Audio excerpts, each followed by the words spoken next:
So welcome. Thanks for joining us today. If you are here to find out how you can elevate your decision-making and empower teams to make quicker data-driven decisions, you are in the right place. I'm Stephanie Brown. I am with REBA, Real Estate Business Analytics, and I will be moderating the session today.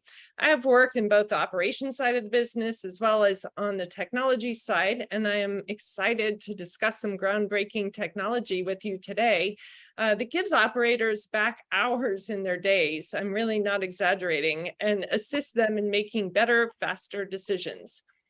So here with me today is Melissa Pasquale. She's Vice President, Unit Maps, Platform, and Ecosystems at Engrain. Most of you know Engrain by the software products that they produce for leasing, touch screens for leasing offices and sitemap maps for websites. But Engrain also provides the property maps they create called unit maps to other software providers for data visualization. So Melissa and her team work with many different prop tech vendors to help them build better user experiences for owners and managers of real estate by integrating maps into their products. I also have Brad Schell. He's product manager for Real Estate Business Analytics, REBA, a data analytics software company on a mission to change how the rental housing industry uses data. Brad oversees client implementations from signed contracts to go live while developing and building custom dashboards with REBA's BI platform. And last but certainly not least is Gloria Smith. She is the data visualization and analytics lead for Brookfield Properties, which develops and operates real estate investments on behalf of Brookfield Asset Management, one of the largest alternative asset managers in the world. She develops reporting and visualizations for multifamily operations, marketing, and finance, allowing Brookfield to make data-driven decisions across more than 29,000 managed units in 35 plus cities. Before we hear from our panelists, though, I want to let you know that we're going to make time at the end of the presentation for some questions. So please drop your questions in the chat section. Let's dive in by starting with a little bit of background about REBA and Engrain. REBA's business intelligence platform consolidates data from multiple systems into one single source of truth, helping users to make smarter decisions faster.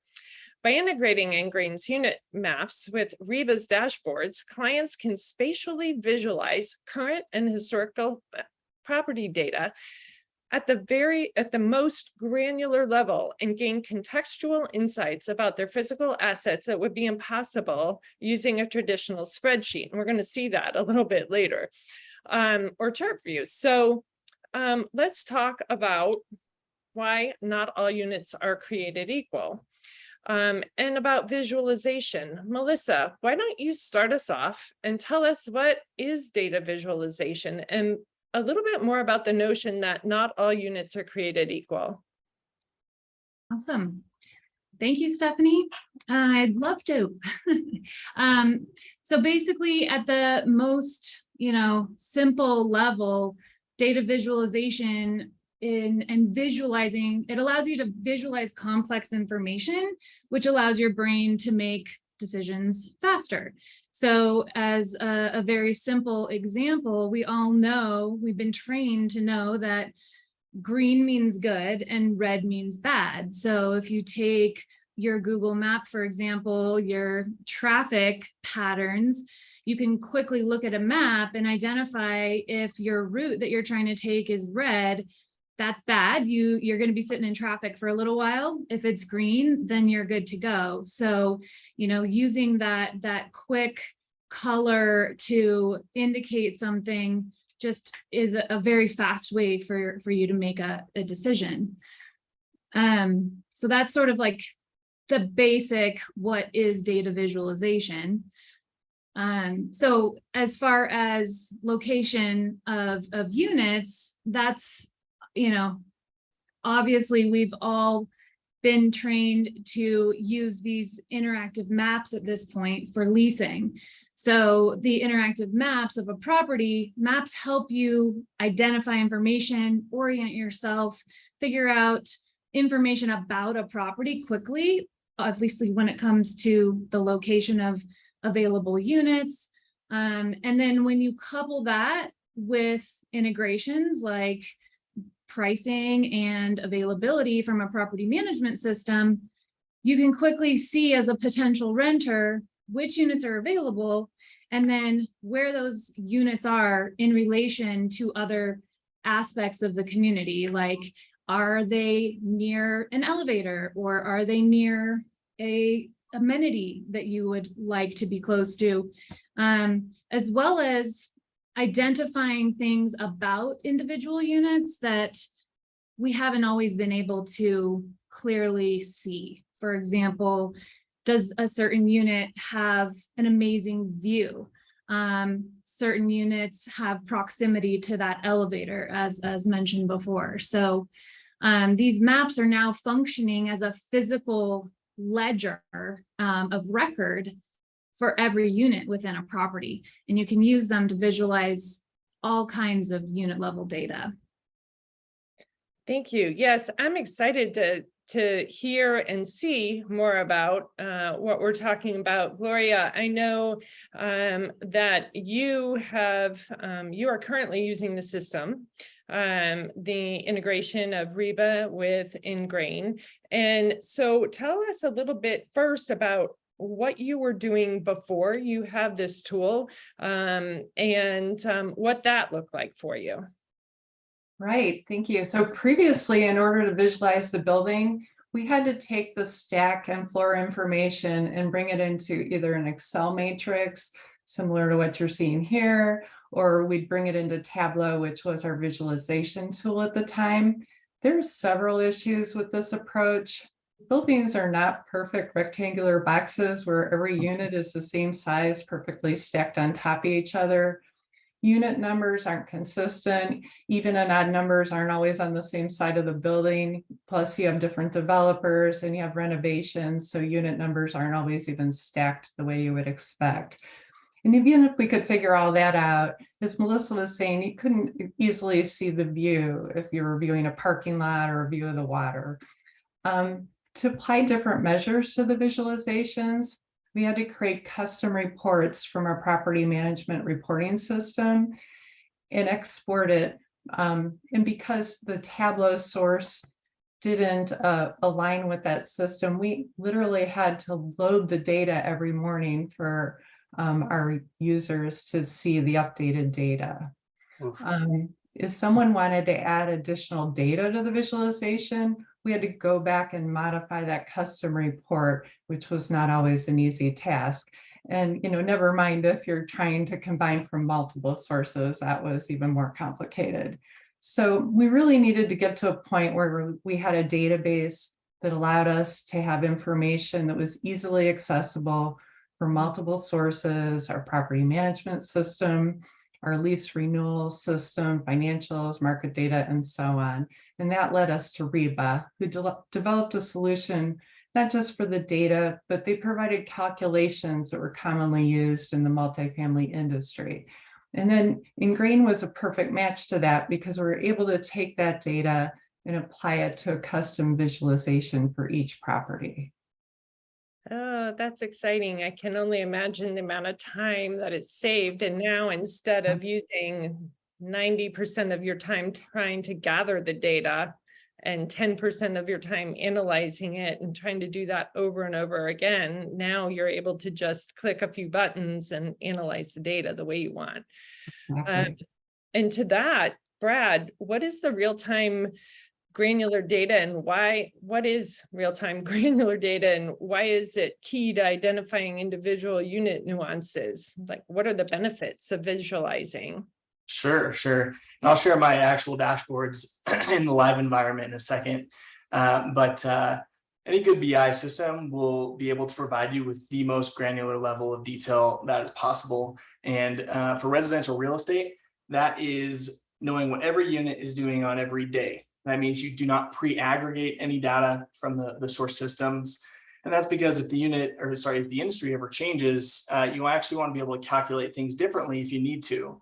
So if the industry decides, hey, we want to look at occupancy in a different way today than we did yesterday, unlikely, but in case it does happen, which there are different ways that we look at data in the future, you want to have modeled that data down to the most granular level. That way tomorrow, if something changes, you can actually then go and change your metrics to accommodate that. You don't have to actually redo any of your data feeds or anything like that, because you have that data at the really granular level.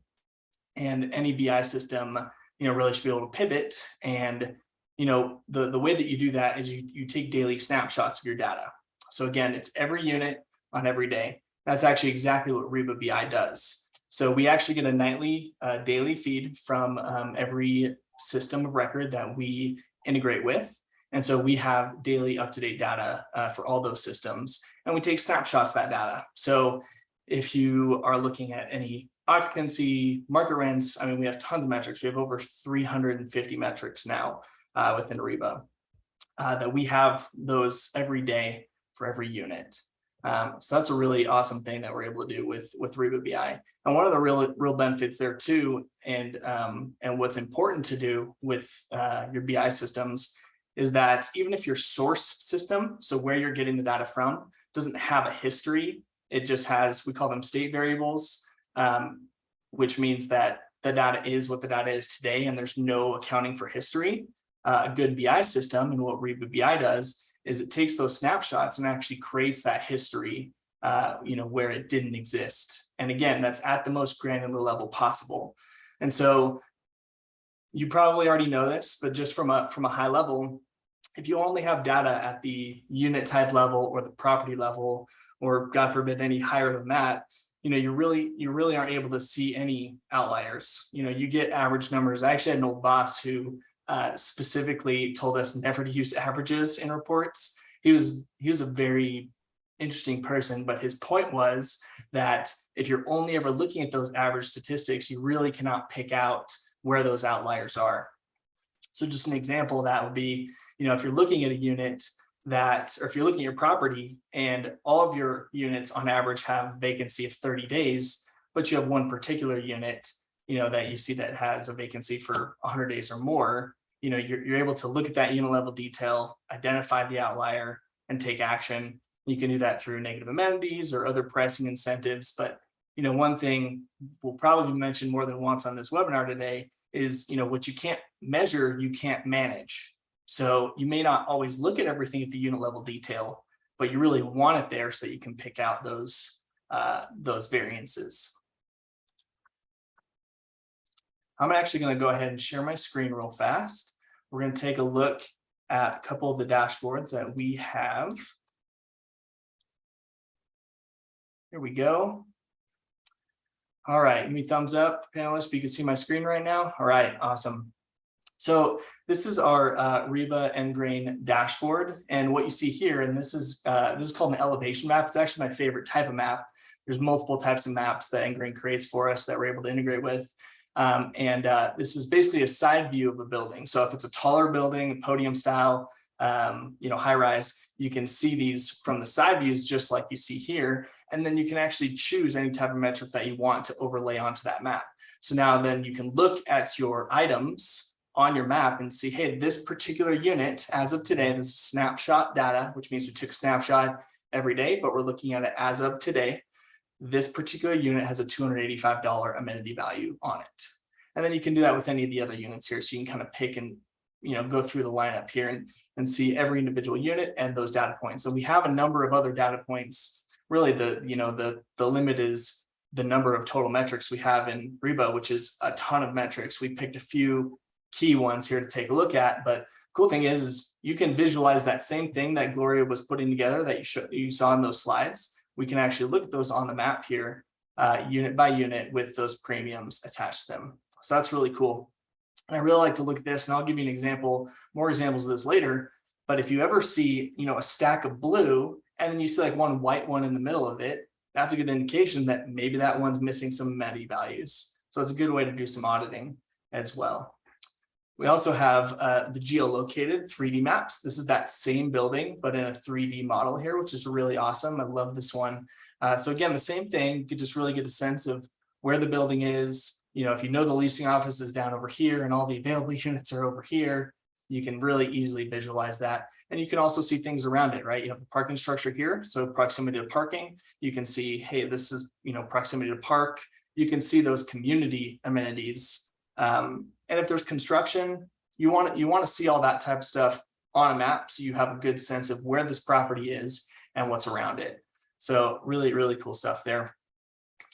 We also have what's called a 2D floor plate that Engrain creates for us. So this is a, you know, take that building and then just slice it into its individual floors. So now you can actually look at, you know, average availability over the last 3 years for all of these individual floors. So if one of these floors has a variance, or that it's mostly blue, you know, dark blue here in our case, say, hey, well, floor 2 is more highly available over the last 3 years than every other floor, right? That's something you want to know, you want to see and take action on. So that's a really cool other way to see the data. And then again, we kind of see this here. I have an example for this later, which I'll show, but I think this gives you a good sense of kind of what we are able to do and the type of data we're able to overlay onto these really awesome and great maps. So I'm going to go ahead and stop sharing. Excellent. Thank you so much. That was awesome. And Gloria, love to hear now. We saw what you were doing, right, before. And so how has data visualization helped Brookfield Properties elevate strategy beyond a one-size-fits-all approach? Yeah, let me bring up my screen here. Thought I had it say, we'll get to it in a second. Is my screen coming up for you? Yeah, great. Looks good. So we see a dashboard, yay? Yes. Okay, great. So move this, I guess. So the exciting thing is we can take this visualization and customize it however we like. So I'm gonna do a full screen here so you can see it a little better. So here we're taking a lot of the similar information from REBA, but we're applying, you know, we've added legends based on availability and when it's coming up. We've added slicers for, you know, if it's an affordable or market unit, how many bedrooms, the floor plan, like we can, maybe we just want to look at the 2 bedrooms and they'll be highlighted in the visualization. So this is, you know, again, that geo view that Brad was mentioning, but this is great. You know, you can zoom out and see this side of the building has a view of a river and this has the city, and you know, it's just so much easier to see that you can spin it around and see, oh, maybe there's some construction going on over here. Some things to keep in mind when we're looking at vacancies or units that are coming up to be that are on notice. So, and like right here, you know, we're seeing a lot that are coming up on notice in the next 30 days. So we may want to look at this and apply service ticket metrics and see if there's something going on there. You know, is there a water problem or something like that that we need to address right away, not just to avoid more people from moving out or giving notice, but also just to improve our resident satisfaction. Obviously, we don't want people that have service ticket issues. Or we could look at the top here and click on a unit and see, you know, this unit basically is never leased. So, you know, this is a chance for, you know, you may be able to see this in the data, but it's very obvious here that our penthouse units are not leasing all that great. So this is a chance for our revenue management folks to jump in, take a look at a pricing. Sometimes even, you know, just a $10 reduction or something small like that could, you know, end up bringing in the lease. And so you may argue, well, you're losing revenue, but obviously some revenue is better than a vacant unit. So it could literally, you know, make a huge impact on our NOI. So, Sure. So I also wanted to show kind of keeping in with what Brad was saying, we took the amenity information and brought in some of the detail as well. So I can look at this property and say, I want to look at, a view of the courtyard, and you can easily take a look and see, well, maybe something's wrong here because this unit is actually looking out on a parking lot, and this one does not have the view. So maybe it's so easy to miss an amenity code because, you're tagging every single unit, and to be able to look at it here and just easily audit, that everything is being tagged as you would expect, just looking at a certain floor and that type of thing, you can see if it's tagged because, generally the higher floors have a slightly, depending on the property, have a slightly higher amenity amount tied to them. Wow. Thank you for sharing that. Sure. There is a lot that you've done to enhance even what REBA had provided an Engrain out of the box, right? So to speak, you have access to your data, and this is the way that you're now applying it. It's really kind of whatever you can think of to do because you have access to the data. So would you, so you went from what you showed us before to now being able to do this at a click of a button. How would you say that data visualization increases team collaboration and communication? How has it empowered your teams now to make confident decisions? I guess, Melissa, Gloria, if you can kind of touch on the ease and speed.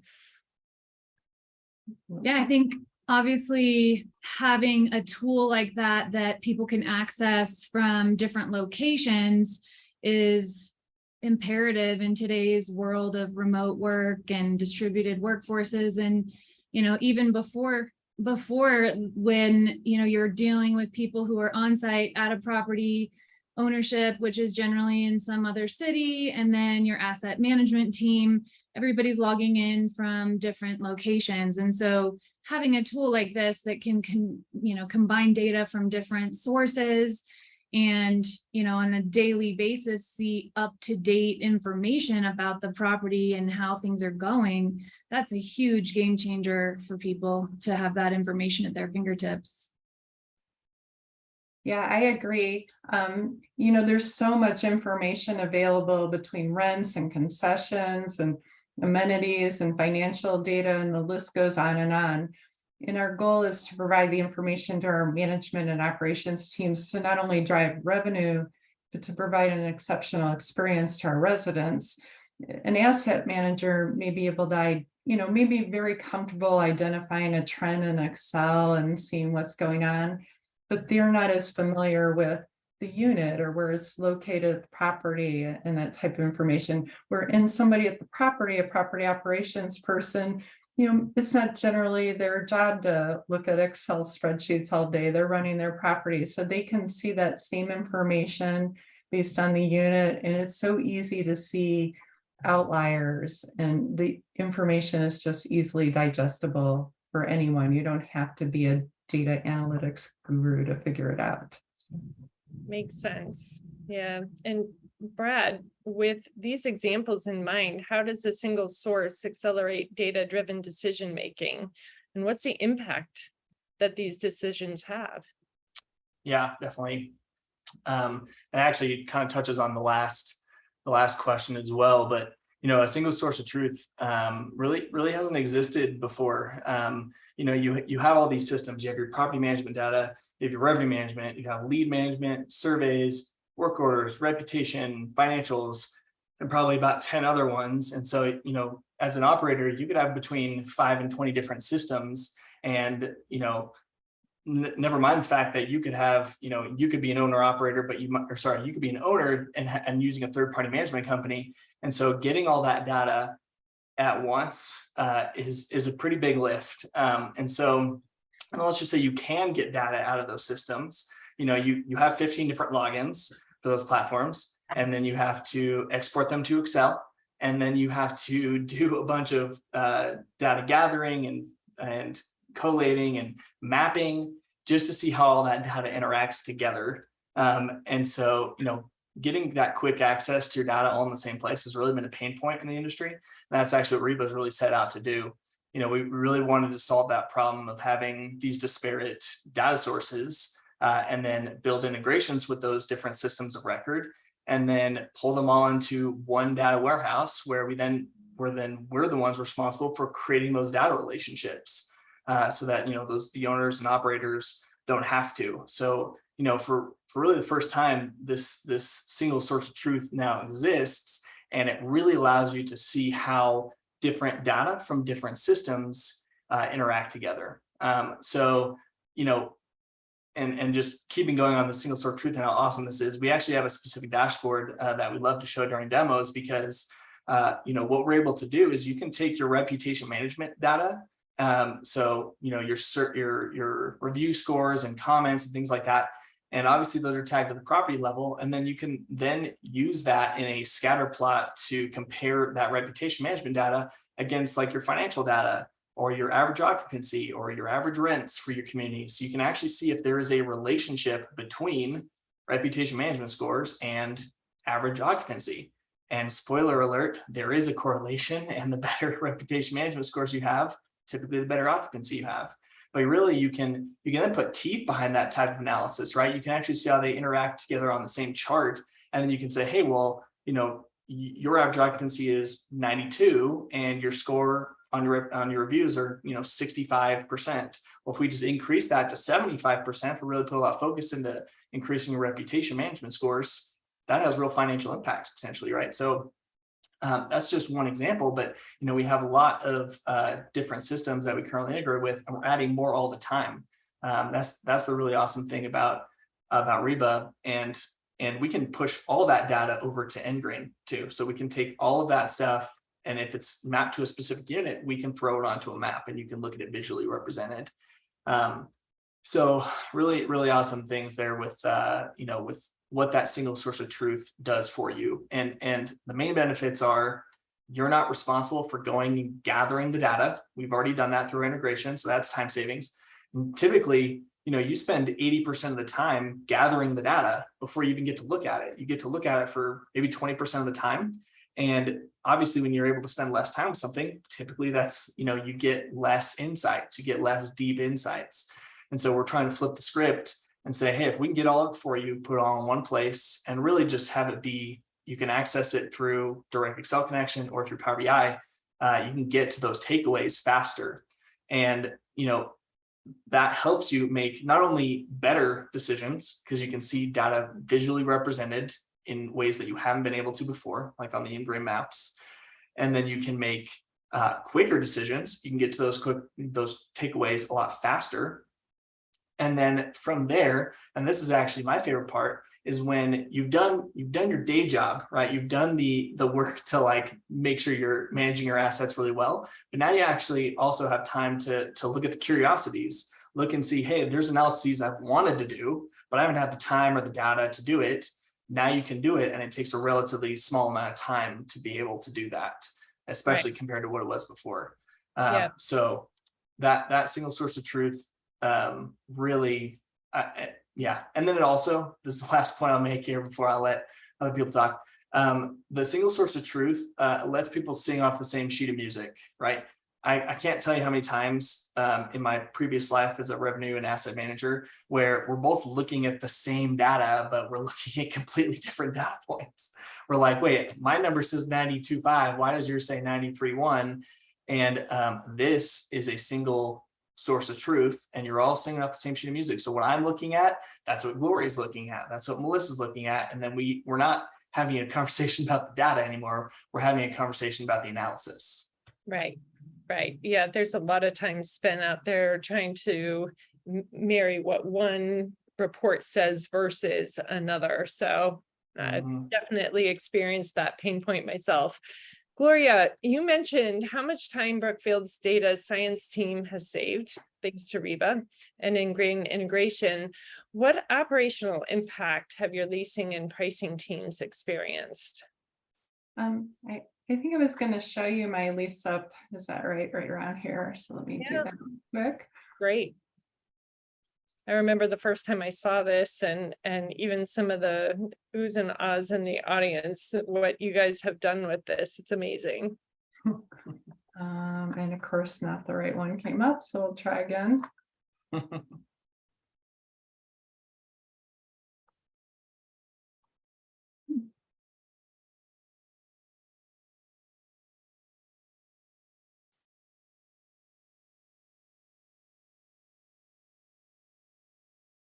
It's being ornery today. So hopefully my my desktop came up for you here with my dashboard. Yes. So this was kind of fun that we applied. We brought in a time lapse functionality, which is available through Power BI. I'm going to stop it a minute. It's acting up. Always in a demo. We can actually look at a lease up over time and see what units are coming in, you know, what if a certain stack is leasing faster.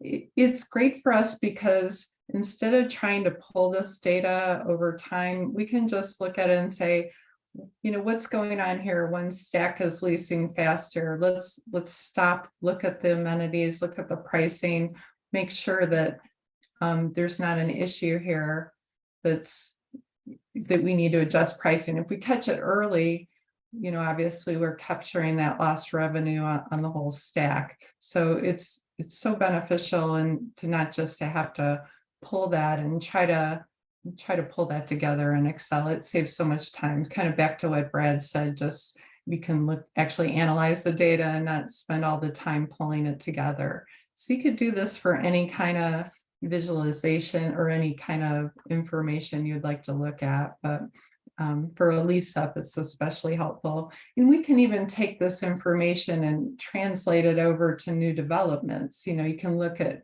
premiums and pricing structures that were most popular among our prospects, and, you know, perhaps apply them to future development. So such a huge time saving. Excellent. Yes. And I would even venture to say that, you know, instead of waiting, you get a P&L, it's already too late, right? You have your financials, you close out and you ask what's happening. Now you get so much data in advance that you can pivot so quickly that you're affecting in a positive way what decisions you're making prior to the close, any monthly close. Brad, what are some of the examples of trends, patterns, or outliers that can be identified with data visualization that would otherwise be missed on a traditional spreadsheet? How can multifamily players kind of reap the most benefits from that data? Yeah, definitely. Yeah, one thing I actually forgot to mention before was, you know, we have current day property data, but we also have historical data. And this really ties in with this particular question, because you're able to see outliers by, okay, I know, let's take one particular unit, for example. I'm looking at unit 101 and it's got, you know, 150 vacant days right now, right? Or 150 days on market. So I know what that is today, and that may raise red flags with someone or not. But what you can also do is you can take that data, put it in its context and say, oh, what is that unit been? How long has that unit been on the market historically? When it has come available before, how many days has it been on market? And so if that unit has been on the market typically for an average of like 30 to 45 days, even though now it's vacant for a very long time, that puts context to that number, right? I know that, hey, it's usually okay, right? There's something wrong about it now, maybe, or it could just be random, right? Because I know that in the past it's performed this way, this year it's performing a little differently. And it kind of gives you some context and potentially some patience to say, hey, well, I'm not going to drop price quite yet because, hey, maybe it's just randomness, right? Or it's, hey, maybe I just want to do a temporary measure to try to get this thing leased and not a long-term problem. You know, if you look at a unit and it's the opposite problem, right?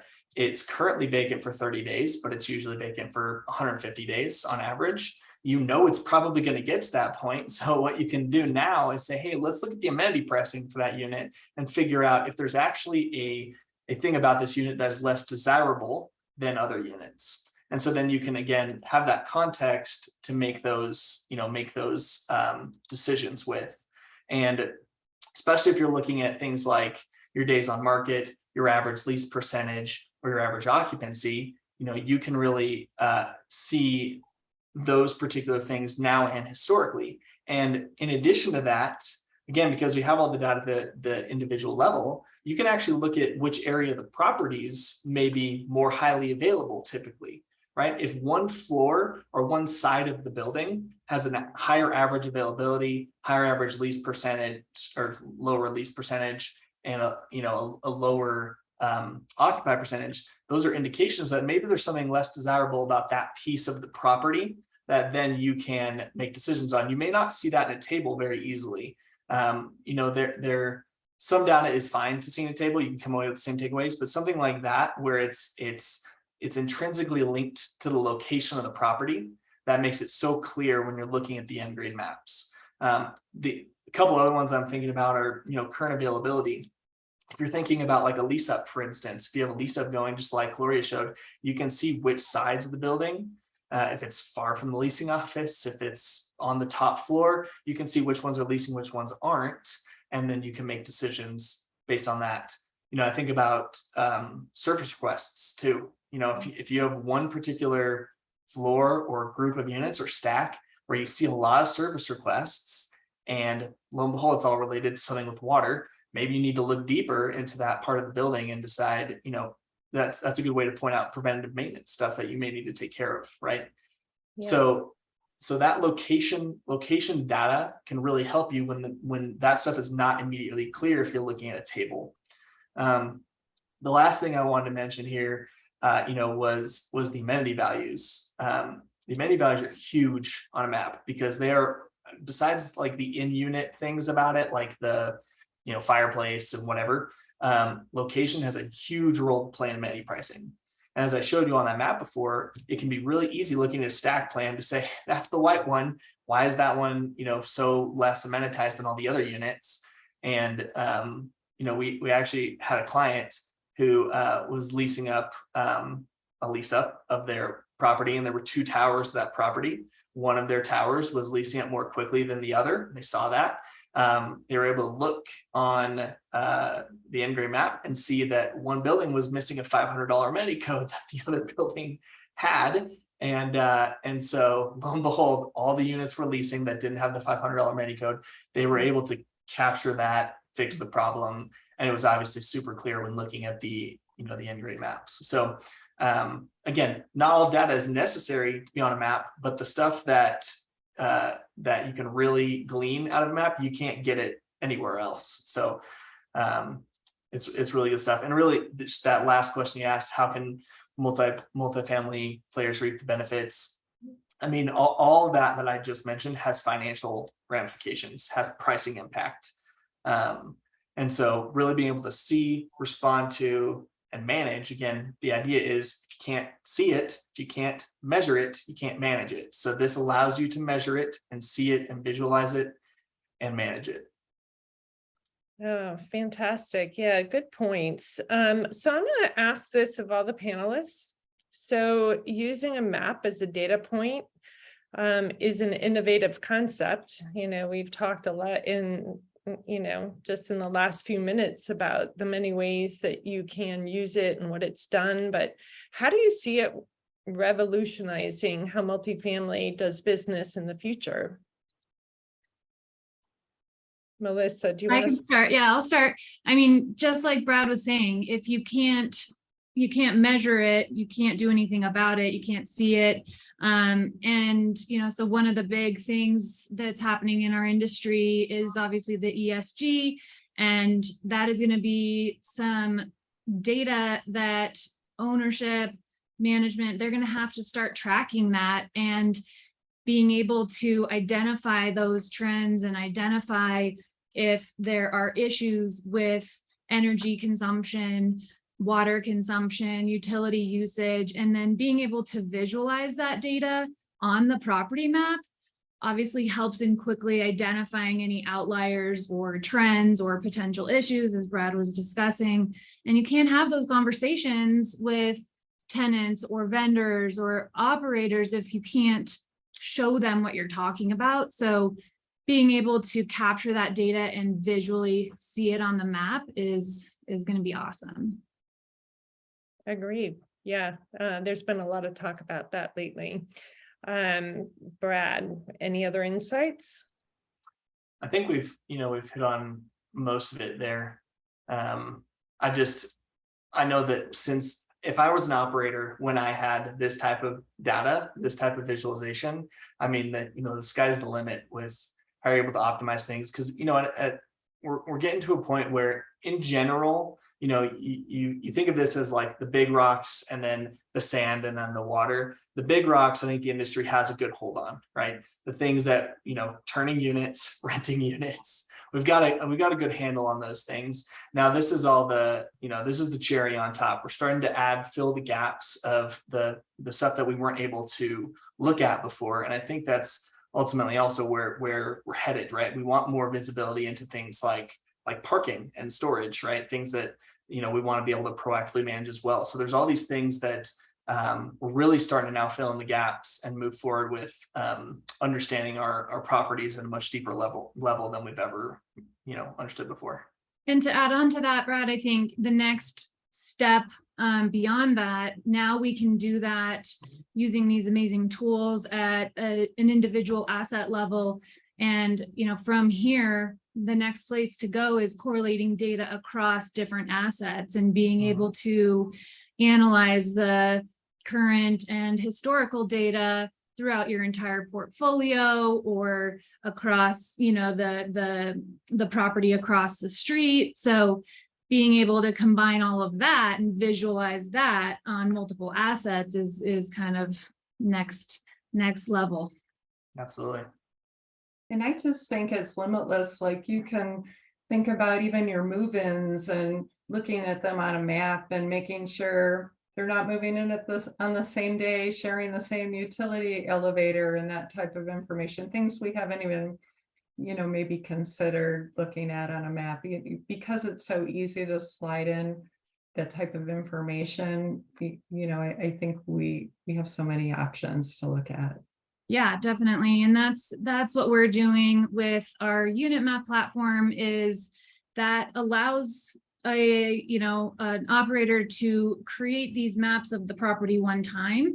And then our APIs that allow different software providers to use the same map that we've created on all kinds of different platforms to visualize all kinds of different unit level data, from the obvious, initial use case of leasing to utility consumption to construction management, reputation data, all kinds of different use cases we're seeing for these maps. And, that is absolutely super helpful for making decisions quickly. The tons of options of how you can use these maps and visualizing data. So I think we have plenty of time for questions. And I'm going to go ahead, I'm going to look over here at my other screen and read off some of the questions that we have. There was a comment, very cool. Are you mapping utility usage or other data outside the PMS system yet? And would REBA BI support that type of data? So Brad, I'll let you answer that. Yeah, so gosh, I can't think of the exact number right now, but we have all the major property management systems. We've integrated with reputation systems, with survey, with different financials, with marketing, work orders. I'm trying to think, there's probably more stuff. You probably know a couple more too, but we have quite a bit of data that's not just outside or just not in the property management system. And the cool thing is, I mentioned before, REBA houses your data in an Azure environment, and your data, your specific company operator data, is the only data that is in that environment. So every customer gets their own separate data warehouse, and that's awesome because Azure actually really doesn't have a limit on the types of data that we can put in that warehouse. So as long as we can get a consistent feed a daily or, at whatever cadence is necessary feed, we can incorporate it, we can model it and put it in your data warehouse. And we're constantly adding new data sources as we go. Utility usage is one that has been asked for a couple times. It's on our roadmap. I don't know exactly when we're planning to move forward with that, but it's definitely something that we know people want. And it's not a matter of if, it's a matter of when with REBA, because we don't really have limitations on what we can pull into our warehouse. So REBA would support that data once we get it, model it, and put it in the warehouse. All right, and Melissa, question for you was how often are satellite images updated? Well, the cool thing is that with the REBA use case, Power BI, we're just providing the unit map, which is the outline of the property. And so really that's actually a question for Brad because it can be rendered on any different type of map background. So those 3D versions of the map that you see are rendered on a satellite view. It could be a Google satellite view, it could be Mapbox, it could be any other provider. So it really just depends on who's providing the satellite image. Ours are through Mapbox, so it's just whatever cadence they update the maps at.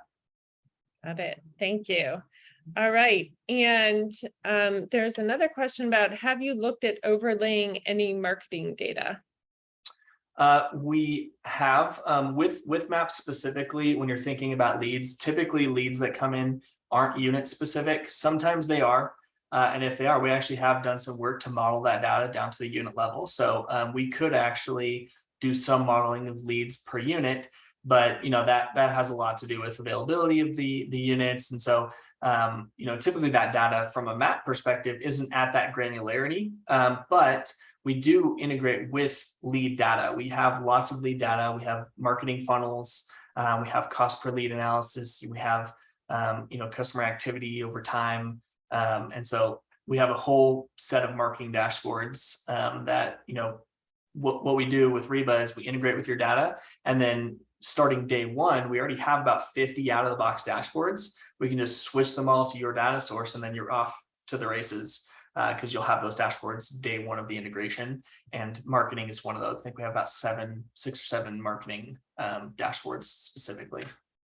Excellent. Thank you.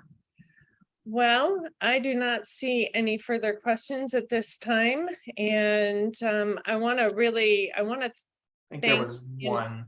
There that was. just came up. Yeah. All right. How are you pulling in pricing data, specifically net effective rents and concessions being offered? Sure. So pricing data can come from one of two places. One, it can come through the property management system, because a lot of if you're using a revenue management system, those will get loaded daily to your property management system, and we can actually just pick it up from your property management system. We can also integrate directly with LRO. YieldStar doesn't have data feed, but they feed their data into their property management system. So we pick up YieldStar data from there, and we pick up LRO data directly from an LRO extract. When it comes to net rents, we actually calculate those ourselves. So we pull in, it's a pretty complicated algorithm, but we pull in your gross rent data first, and then we can then look at any concessions that have been booked over the life of the lease, whether that's recurring or one-time concessions. And then we calculate your net effective rents within REBA. Now, REBA takes a show me, don't tell me approach for a lot of these things. And so this is going down to why we go down to the granular level of detail. Is we want to know that data is there. And then we ask the sources to show us, don't tell us. And we do that with net effective rents. Don't tell me your net effective rent. We will look at your concessions. We will look at the things you actually book and then calculate it. And then concessions being offered is a little different. So if something gets a concession booked, we can pick it up from the ledger, from scheduled billing of a unit. Concessions being offered, those don't typically come through the feeds in the property management system. So we don't have offered concessions, we have given concessions. The cool thing is, now I'm not sure if I'm allowed to talk about this now, but there's a new product coming to market fairly soon with REBA that will be able to do that type of thing. Pull in offered concessions, not just given concessions. So a little teaser for you there. Exciting. Wonderful. Well, thank you. I believe now that wraps it up. Oh, another one just came in. Every time you say that, Stephanie, another Well, question. that's going to be my answered. message. It's like, wait, Last one more. one. Yeah. I can All right. fill this one too. Okay. Are you using an RPA technology to pull Yardi data or Yardi's report scheduler? So for Yardi, we have a set of stored procedures that we provide in packages to our clients. They will load those packages and schedule app tasks to send that data to us. We have custom, semi-custom packages that we provide that then gets us all the comprehensive data that you want out of your system. And so we give you that data, we run you through that process, you load it, and then those get scheduled to send us a seed file. So all of your data at once, and then daily incremental files from that day forward. Excellent. Thank you. All right. I'm almost okay. One more, any more? No. Any more questions? I'm all right. I am not seeing any more. We are going to go ahead and wrap this up. Thank you so much to our panelists, Melissa and Gloria and Brad. We appreciate all of you attendees joining us today. We hope you've gained something of value in return for your time. Please feel free to reach out to connect with us. If we didn't get a chance to answer your questions or you didn't get to put them in, and we hope that you have a wonderful remainder of your day. Thank you. Thank you, Stephanie. Thank you, everybody. Thank you.